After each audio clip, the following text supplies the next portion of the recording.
Ideme teraz urobiť vlastne veľkú krížovú skúšku, kde dáme červené krvinky darcu,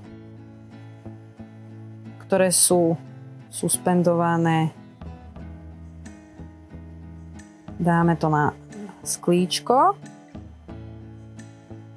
Kvapku, kvap. Tak. A zmiešame to s krvnou plazmou príjemcu.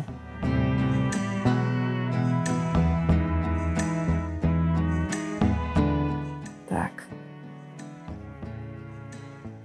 Rozprestrieme to na sklíčku a v podstate nesmie dôjsť k zhlukovaniu červených krviniek.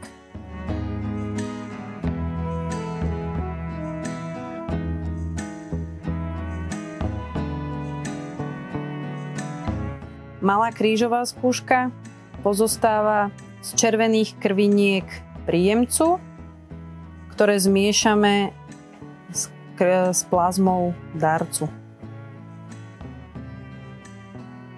Kvap.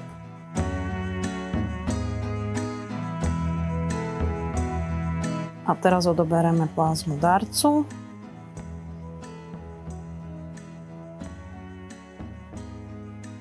A rovnako by nemalo dôjsť k vytváraniu zhlukov.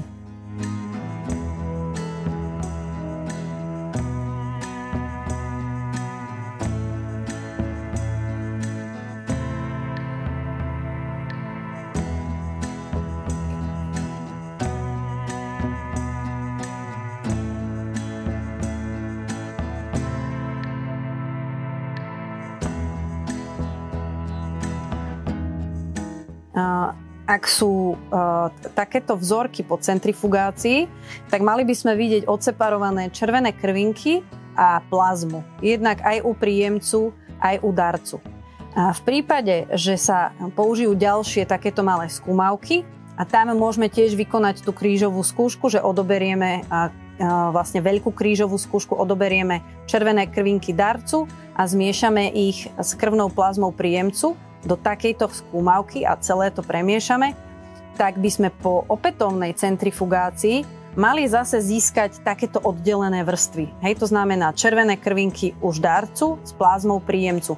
Nemali by sme vidieť tzv. Hemolízu, že sa nám to celé zafarbí a vlastne bolo by to spôsobené tým, že popraskajú tieto červené krvinky.